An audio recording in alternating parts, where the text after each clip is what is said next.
నమస్తే, నేను సిఎస్ రావు. ఆంధ్రప్రదేశ్ నమస్కారం. ప్రభుత్వం కుల గణన చేపడుతూ ఉంది.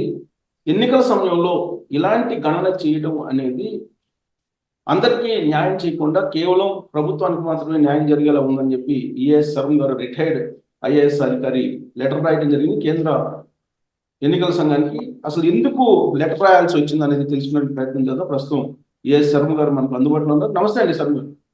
నమస్కారం అండి. సార్, మీరు కేంద్ర ఎన్నికల సంఘానికి ఒక లెటర్ రాశారు కులగణనకు సంబంధించి. ఏంటి సార్ మీ అభ్యంతరాలు ఏంటి? అభ్యంతరం అంటే నేను ఎవరో వాలంటీర్ వచ్చారు ఇక్కడ, సచివాలయ ఎంప్లాయీస్ వచ్చి ఇలా క్వశ్చనర్ మీ సోషల్ బ్యాక్గ్రౌండ్ అంతా అడుగుతున్నామని అంటే అడిగాను. మీరు ఏంటి అడుగుతున్నారు మీ ప్రశ్నలు క్వశ్చనర్ చూపించమన్నాను. అందులో వాళ్ళు కులం గురించి వాటి గురించి కూడా అడిగారు. తర్వాత అది డౌన్లోడ్ చేశాను ఆంధ్రప్రదేశ్ వెబ్సైట్ నుంచి. అది కాస్ట్ సర్వే 2024 అని.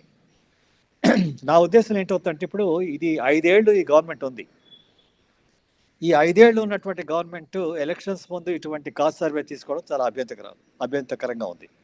ఎందుకంటే ఒకటి, మన రాజ్యాంగంలో schedule caste, schedule tribes, OBC తప్ప మిగిలిన జాతులు నిజంగా గుర్తించదు ఆ రాజ్యాంగం. సో అది కాన్స్టిట్యూషన్లో ఏంటవుతుందంటే, ఈ కుల గణన అనేది మన సెన్సస్లో కూడా చేయకూడదు. అది ఈ ఒక్క schedule caste, schedule tribes, OBC తప్ప ఇంకేం చేయడానికి వీల్లేదు. మన చట్టం, ఈ ఎలక్షన్స్ చట్టం ఉంది కదా, రిప్రజెంటేషన్ ఆఫ్ పీపుల్స్ యాక్ట్ 1951లో కూడా ఈ కాస్ట్ గురించి మెన్షన్ చేయవద్దని ఉంది. ఈ రోజు నేను చూసినటువంటి ఒక ఇన్ఫర్మేషన్ ఏంటంటే, సుప్రీంకోర్టు వారు కొంతమంది కేసెస్లో కాస్ట్ మెన్షన్ చేస్తున్నారు. అది చెప్పారు, ఇలా కాస్ట్ మీరు మెన్షన్ చేయడానికి వీలు లేదని మేము ఆర్డర్స్ ఇస్తున్నాం, ఇంకా ఫ్యూచర్లో భవిష్యత్తులో ఈ కాస్ట్ మెన్షన్ చేయకూడదు అని చెప్పేసి వాళ్ళు క్లియర్గా ఆర్డర్ ఇచ్చారు. నాకు మెయిన్గా అభ్యంతరం ఏంటంటే, ఇంత పెద్ద ప్రభుత్వం మన ప్రజాధనాన్ని యూజ్ చేసి, మన తాలూకు గవర్నమెంట్ ఎంప్లాయీస్ని యూజ్ చేసి ఇంటింటికి పంపించి ఈ కాస్ట్ సర్వేని చేయడం, అందులో ఎలక్షన్స్ ముందు చేయడం ఏంటవుతున్నాడు. దానివల్ల ఒక పొలిటికల్ పార్టీకి అడ్వాంటేజ్ వస్తుంది, మిగిలిన పొలిటికల్ పార్టీస్కి అడ్వాంటేజ్ ఉండదు. దానివల్ల ఏంటవుతుందంటే, ఎలక్షన్స్లో లెవెల్ ప్లేయింగ్ గ్రౌండ్ అంటారు, ఆ సమానత్వం అనేది అది డిస్టర్బ్ అవుతుంది. నేను ఎలక్షన్ కమిషన్కి రాసింది ఏంటంటే, ఇది అభ్యంతరకరమైనటువంటి పని. ఇది లాస్ట్ మినిట్లో ఎలక్షన్స్ ముందు ఇటువంటి కాస్ట్ సర్వే చేపట్టడం ఎందువల్ల, దానికి ఉద్దేశం ఏమిటి? ఎక్సెప్ట్ అది ఆ ఇన్ఫర్మేషన్ ఎలక్షన్స్లో యూజ్ చేయడం, ఆ క్యాండిడేట్ సెలక్షన్లో వాటిలో ఈ పర్టికులర్ ఒక పొలిటికల్ పార్టీ అడ్వాంటేజ్ తీసుకునే ఒక అవకాశం ఉంది కనుక ఇది ఆపాలి అని నేను ఎలక్షన్ కమిషన్ రాశాను. అంటే ఒకటి సార్, కేంద్ర ప్రభుత్వ పరిశీలనలో కూడా ఉంది కదా, ఆల్రెడీ తెలంగాణ ప్రభుత్వం కూడా కులగణన చేపట్టబోతుంది. అక్కడ బీహార్ కూడా ఆల్రెడీ బీసీ గణన అనుకుంటా వాళ్ళు చేపట్టారు. సో ఇప్పుడు చేపట్టినందువల్ల వచ్చే డ్రాబ్యాక్స్ ఏంటి అంటే, అందరికీ ఇది డిస్ట్రిబ్యూట్ అవుతుంది కదా ఆ ఇన్ఫర్మేషన్ అయితే అనేది.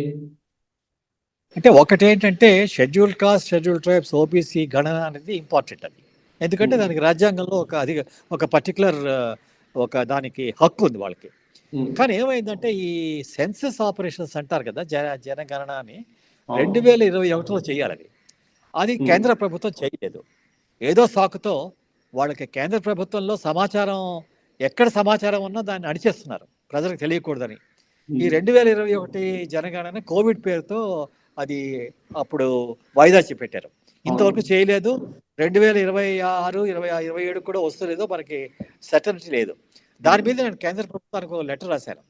మీరు 1918, 1900 ఆ టైంలో కూడా 1921 సెన్సస్ కూడా ఆపలేదు. స్పానిష్ ఫ్లో అప్పుడు కరోనా లాగా స్పానిష్ ఫ్లో అనేటువంటి పెద్ద వ్యాధి చాలా ప్రబలంగా మన భారతదేశంలో వచ్చింది. అప్పుడు ఫస్ట్ వరల్డ్ వార్ అయింది, అయినా కూడా అది ఆపలేదు. అటువంటిది ఈ 2021 సెన్సస్ ఆపడం తప్పది. దానివల్ల ఏంటవుతుందంటే, మీకు ఆధార్ ఇన్ఫర్మేషన్ మీద క్రాస్ చెక్ చేయవచ్చు. మీ సెన్సస్ గణన ఉంటే మీకు ఆధార్ ఇన్ఫర్మేషన్ చెక్ చేసుకోవచ్చు. అంటే ఒక విధంగా చూస్తే ఈ జనగణన అనేది పాపులేషన్ కౌంట్ అనేది 2021లో అవ్వాల్సింది, కేంద్ర ప్రభుత్వం తప్పది. రెండోది, ఈ కొన్ని రాష్ట్రాలు, ఇప్పుడు తెలంగాణ అన్నారు మీరు, ఆంధ్ర, బీహార్లో అది ఓబీసీ చేశారు. అది కూడా ఎలక్షన్స్ ముందు చేయడం తప్పది నా ఉద్దేశంలో. ఎందుకంటే మన డబ్బు అది, మన ప్రజలు పే చేసే డబ్బు, అక్కడ పబ్లిక్ ఎక్స్చెకర్లో ఆ డబ్బు అంతా యూజ్ చేసి ఒక పర్టికులర్ పొలిటికల్ పార్టీ అలాగ చేసి ఇన్ఫర్మేషన్ తెచ్చుకోవడం. దానివల్ల ఎలక్షన్స్లో మీకు ఆ ఈక్వాలిటీ అనేది డిస్టర్బ్ అవుతుంది. అంటే పబ్లిక్ అందువల్ల డొమైన్ లో పెడతారు కదా, పబ్లిక్ డొమైన్ లో పెడతారు కదా ఆ ఇన్ఫర్మేషన్ మొత్తం కూడా. పెడతారని గ్యారంటీ ఉంది.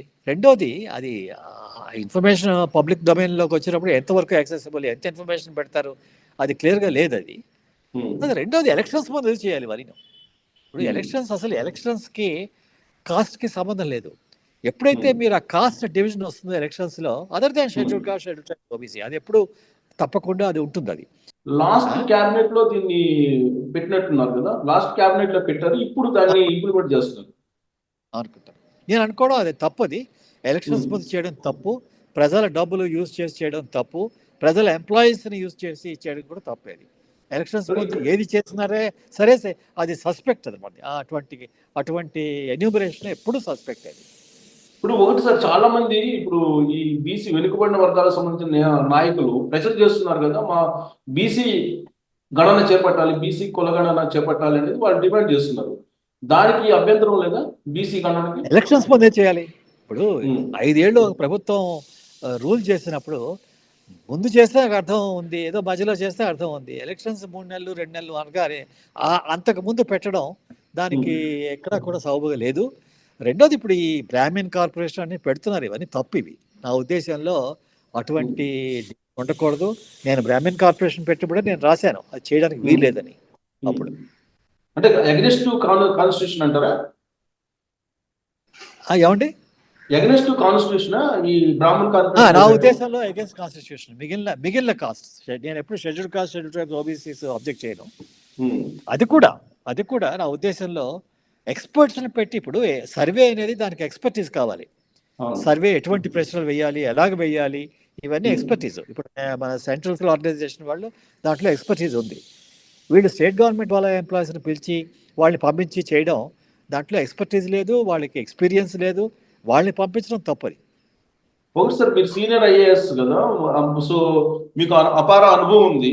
సెన్సెస్ తీసేటప్పుడు ఎలాంటి క్వశ్చనీర్ ఉంటుంది, మీరు డిఫరెన్స్ ఏం గమనించారు? ఆ సెన్సస్ ఆపరేషన్స్ చాలా పెద్ద ఎక్సర్సైజ్ అది. దాంట్లో చాలా రీసెర్చ్ అయింది. ఆ క్వశ్చనర్ ఎలా డిజైన్ చేయాలనేది పెద్ద రీసెర్చ్ అయింది. అది ఒక విధంగా చూస్తే ప్రతి దశాబ్దానికి ఒక మాట చేస్తారు. ఎప్పటికప్పుడు దాన్ని ఇంప్రూవ్ చేస్తున్నారు, దానికి డిజైన్ అది స్టాటిస్టికల్ సైన్స్ మీద డిపెండ్ అయి ఉంటుంది అది. ఆ సెన్సస్ అడిగిన వాళ్ళకి కూడా ట్రైనింగ్ ఉంటుంది. వాళ్ళకి ఒక సెవెరల్ మంత్స్ ట్రైనింగ్ ఉంటుంది. సెన్సస్ ఆపరేషన్స్ చేసినప్పుడు రిజిస్ట్రార్ జనరల్ ఆఫ్ సెన్సస్ వాళ్ళ తాలూకు ఆఫీసర్స్ హైదరాబాద్లో అన్ని చోట్ల ఉండేవి.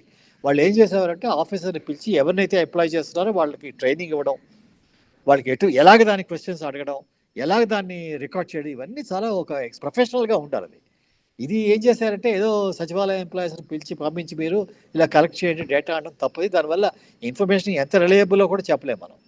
సార్ మీరు చూసారు సార్ అందులో ఆ క్వశ్చనీర్ లో, మీరు అందులో చూసారు ప్రజల కదా. ధనాన్ని యూజ్ చేసి చేయడం అటువంటి నాన్ ప్రొఫెషనల్ సర్వే అది. ఉమ్. మీరు క్వశ్చనీర్ చూసారు కదా సార్, మొత్తం ఆ క్వశ్చనీర్ లో మీకు పర్టికులర్ గా అబ్జెక్షన్ అనిపించింది ఏంటి సార్? అది కాన్స్పిరసీ ఉంది నాకు దీనిలో అని అనుమానం ఎలా వచ్చింది? మెయిన్గా కాస్టే. నేను అబ్జెక్ట్ చేసింది కాస్టే. ఉమ్, మిగిలినవి ఏదో సోషియో ఎకనామిక్ బ్యాక్గ్రౌండ్, ఎటువంటి ఇంట్లో ఉన్నారు, ఎటువంటి ఎంతమంది ఫ్యామిలీ, వాళ్ళు ఎక్కడ చదువుకున్నారు, ఇవన్నీ అడుగుతున్నారు. నా ఉద్దేశంలో అది నాన్ ప్రొఫెషనల్గా, అంత ప్రొఫెషనల్గా చేయడం లేదు. వాళ్ళు చేయలేరు కూడా వాళ్ళని. I don't blame them, because I not train for that. yeah. So అది తీసేయండి. కానీ మెయిన్గా లీగల్గా అబ్జెక్షన్, ఈ మిగిలిన కాస్ట్ డీటెయిల్స్ అడగడం తప్పది.